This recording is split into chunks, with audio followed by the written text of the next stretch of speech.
حسنا. الحمد لله رب العالمين والصلاة والسلام على سيدنا محمد وعلى آله وأصحابه أجمعين.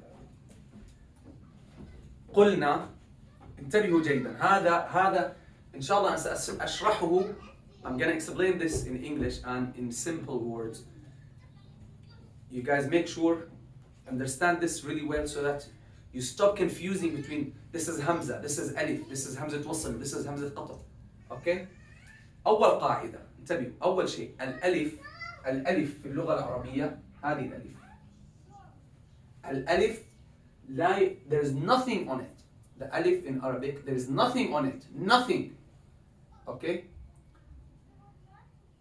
If there is anything on it, it's not an alif. Okay? Now focus with me here. If in the Arabic books, the normal Arabic books, you see this all the time. This is al. For example, al-kitab. Okay? Ar-rajul. This is not an alif. In the normal books, yes, they write it like that, but in the Quran, it has a little sad. What does it have? A little sad. What do we call these? Hamzat wasl. It's not an alif. فهمتم? This is first point. The alif in Arabic never has anything on it. Never ever. Okay? Never has anything on it. And it must always have a fatha before it. That's how the alif in Arabic is pronounced. You can never have an alif in the beginning of the word. Okay? If I write this, or I write this, or if you see this in any book, can this be an alif? Even if they put nothing on it, can this be an alif? No. Can this be an alif? No. Why? Because there has to be a letter with a fatha. Because the alif never comes in the beginning of any word. There always must be what?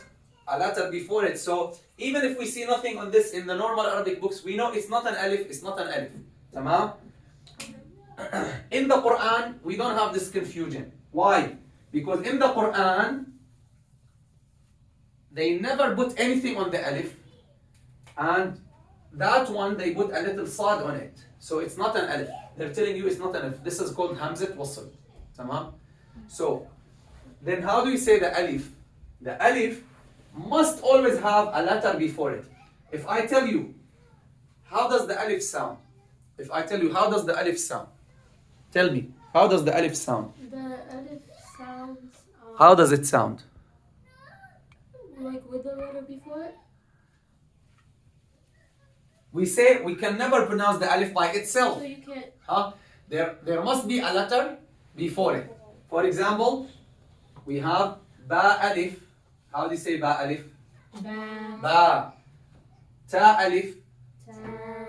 Well, listen to me now. Huh? Here, some people start mixing. What if I have Hamza alif?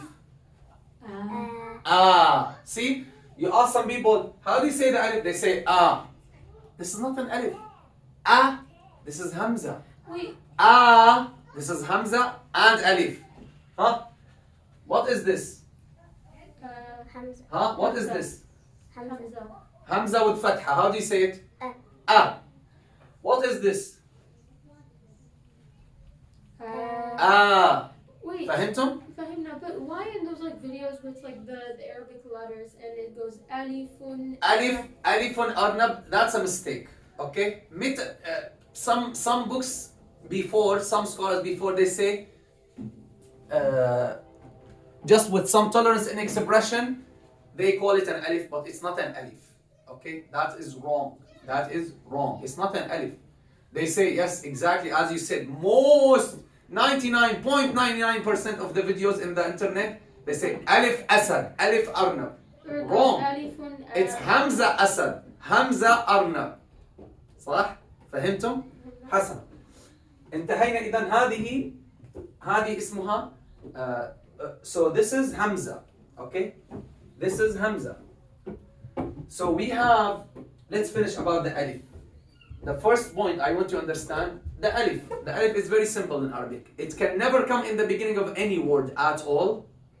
And number two, it must always have a letter with fatha before it. If I write like this, how do you read this? Even without putting a haraka here, you know there must be a fatha. If I put this, how do you read it? If I write this, صح? كيف? How do I know? Because I know the alif must have a letter with fatha. Even if they don't put fatha here, I know there must be a fatha. It cannot be read. So the alif sound is like an extension of the fatha with the letter before it. Ba, ba, ta, so it's like an extension of the fatha. Clear? Clear? What about this now?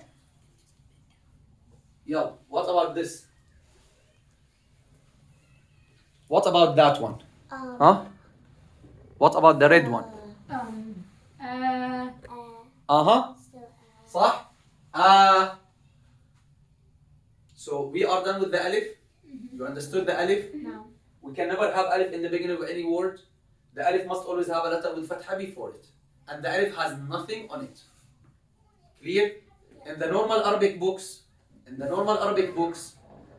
they write sometimes Hamzat al-Wasl, which is this.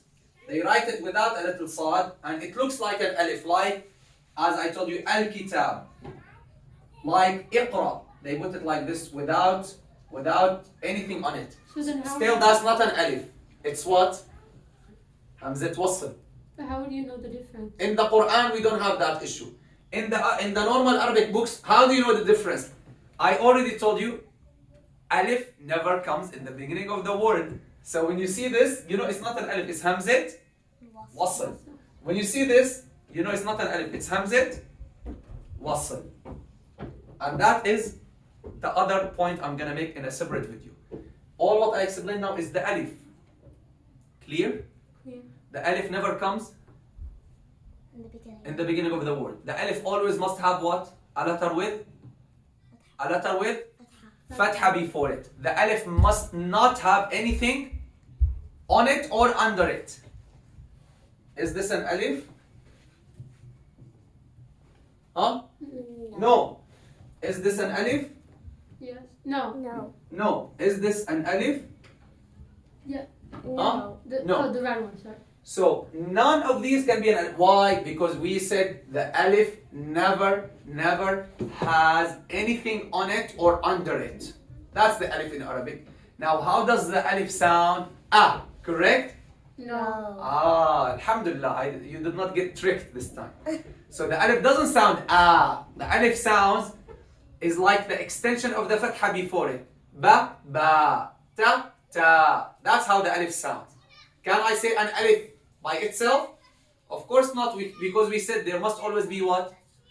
A letter with fatha before it. Read the letter with fatha, ba, extend it. Ba, a, tamam? ما هذا? Hamza with alif, how do you read it? صح?